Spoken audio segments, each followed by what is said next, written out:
Hey, this is Notser, and we are in the Hood. Now, the Hood is a popular ship, one or two videos, that's it, by every single community contributor.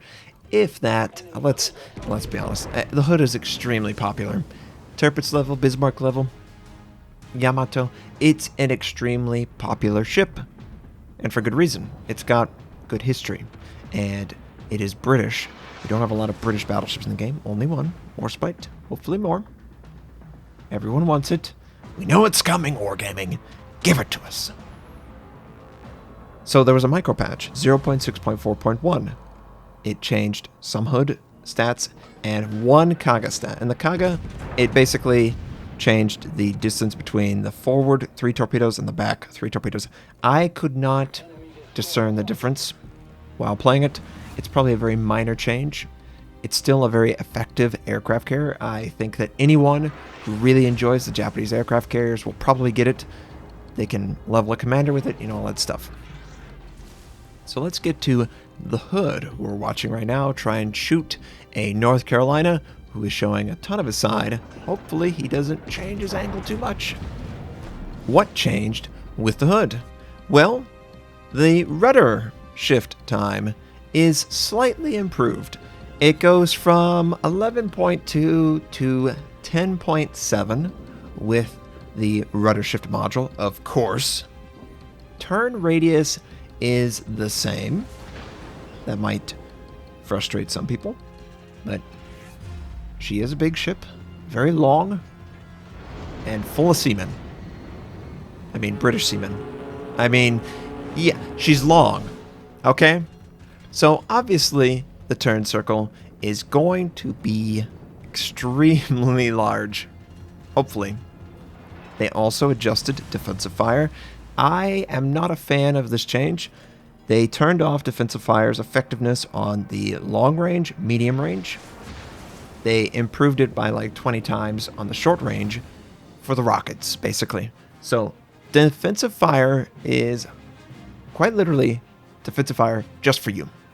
Nobody else. There is no reason to use it unless there is an enemy actively seeking to kill you.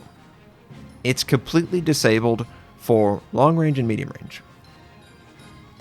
You can read into that what you will. I would say they are afraid of overlap in potential utility for the team. They don't want something to act like a cruiser or a destroyer, especially a battleship. So, I get it. We want diversity. We want aircraft carriers to actively seek out the battleships, and we don't want them to really help each other out, okay? They're supposed to be selfish. The cruisers and the destroyers are supposed to be selfless.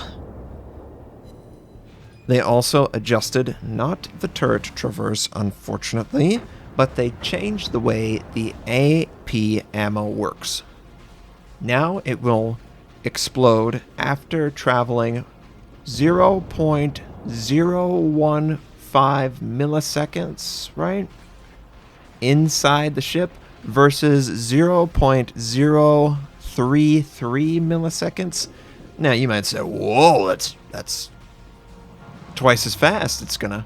Well, just to give you some context, the British cruisers, which have a unique AP arm time, is 0.005. So it has an extra zero there. This is not quite on the level of British cruisers. You're not going to notice it never overpinning. It might perform slightly better, but in actuality, the biggest change, in my opinion, is that the angle that AP is effective at is greater. It doesn't ricochet as often. It reacts very much like an American cruiser. And for that, I really like it. I just wish that the shells would actually go towards the target more often. You sort of have to compensate for this ship. I sort of feel like I have to elevate the gun slightly. Just slightly. But it's enough to be annoying, because it's just a different pattern whenever you're aiming at a target versus everything else. Survivability is still there. They also changed the way the heal works. It actually heals 60% of penetration damage. It's not going to heal any more, grand total. I think the Warspite heals for more, just straight up heals for more, and it can heal more fire and more AP and all that stuff. This definitely heals more penetration damage, 60% of it, but it doesn't heal for more total. It's still, what, 14% of your total health or something like that, which is, you don't need to give too much. I think that overall, AP feels good. The shell definitely feels improved. I don't know that the turret traverse staying the same is really good.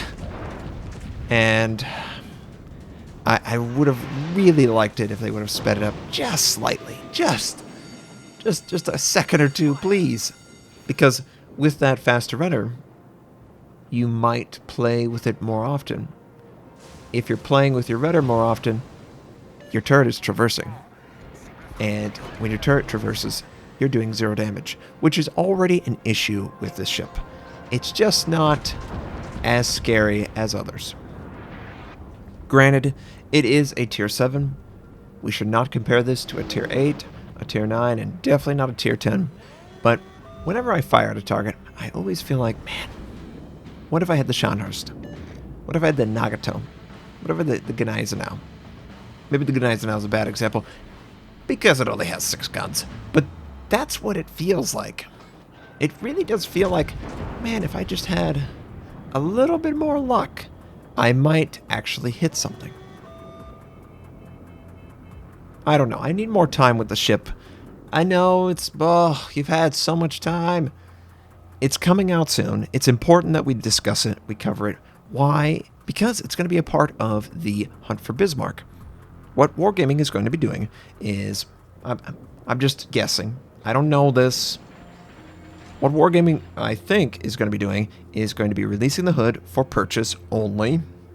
That might be disappointing to you, but I have not seen anything that would allow me to unlock the hood in Hunt for Bismarck. There is a perk having the hood when you're hunting the Bismarck, but there is nothing that rewards the hood itself.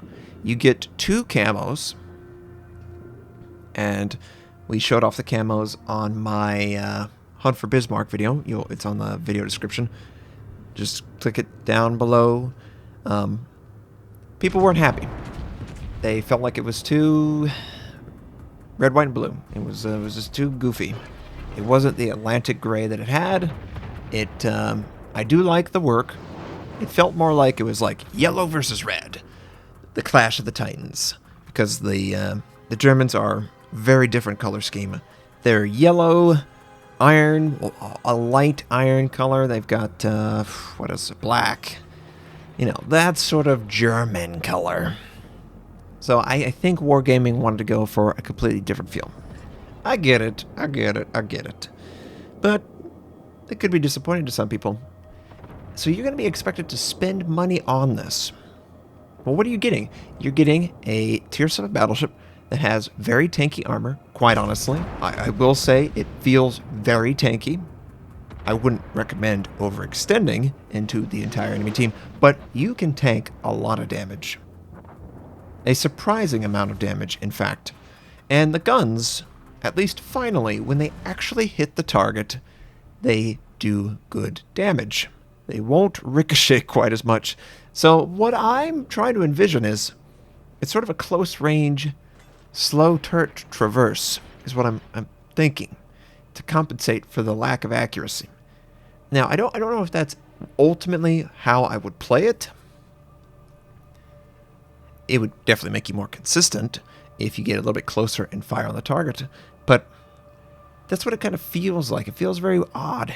It feels like the idea of its armor and its speed are butting against the turret traverse. And I know, people are like, this is what the British did. They had very slow turret traverse. Well, they also had extremely skilled crew and accurate guns. They stuck with 380, I think, the entire war, right? 381. They were completely happy with its penetration force. They were completely happy with their whole scheme. They really didn't have any issues with it. Of course, when you outnumber your opposition by like 10 or 20 or 30 to 1, it's pretty easy to be happy with your scheme. You just overwhelm them. You know, it's like the Zerg. Of course, it's fair. The British have empire all over the world. Commonwealth, got to take care of it. But yeah, the hood itself, I feel like it's sort of like a Frankenstein. It doesn't really know what it wants to do. It doesn't want to move forward. Doesn't want to be aggressive. Oh, by the way, I dropped my speed there. He's like, please slow down so I can send my torpedoes. Guy's probably gonna be dead. Of course he's dead. And you'll notice I haven't gotten any kills. And in fact, we took a citadel right at the front. I showed a little bit too much on my side. That was my mistake. That's just the way it works. The strength of the hood is not directly straight. It is slightly angled. You have extra reinforced armor plating right at the bow to the broadside seam, right under the main gun. And under that main gun, man, people love to try and shoot there. They love to try and shoot there. And that is one of the strongest points on the ship. So you want to, exactly like this, you want to sort of bait them to shoot there. They're not going to be able to pin it. There's going to be too much angle. They're going to be frustrated. They're used to it always going in. I always go there, Notser. Not with the hood. And I have never seen it succeed. It's very comical how many people try and shoot there. So we're going to try and engage the Fuso. He's got a couple friendlies. We did a little bit of damage, but honestly, I'm just trying to be the tank, the team player. I want to use my back guns, but I just can't afford to. I've got to push forward with the team, make them fire on me. It is nice that they get to see a ship that they've never seen before, because guess what? They want to fire on you. They definitely want to fire on you. Oh, that dispersion. Oh, my. The guy is 7 kilometers away, and only one shell hit the target. 7 kilometers. Enemy cruiser wants to engage me. Is the Fuso? Of course he's not going to live. I don't believe they'll have time to change this once this actually gets people playing and talking about it. I think it's too close to release. I think it will be coming out in this format. I know, Brits, I know. I want it to be as successful as you do. Believe me. I love history. I love reading about this stuff. If it's a good ship, people will play it. People ask questions. They'll look it up. They'll find out. It's history. That's great. That's great for a lot of things. But in its current format, I just don't see the point. You could get the Warspite at tier 6. It's got basically the same guns. I think the guns are more accurate, or at the very least, it doesn't have as steep competition as tier 7. Let's face it, tier 7 has insanely powerful tier premiums. Tier 7 has insanely powerful tier 7s. Oh my god. It also has very weak cruisers that it goes up against, right? On a whole. But then you go into tier 8 and tier 9. Tier 8s and tier 9s, they are a step up. They are definitely a step up. Look at the stat sheet. It's, it's whatever, right? I'm really hoping that the turret traverse gets pushed through. I really want it. I hope this was informative for you at least. I hope you have a fantastic day, and I'll catch you next time.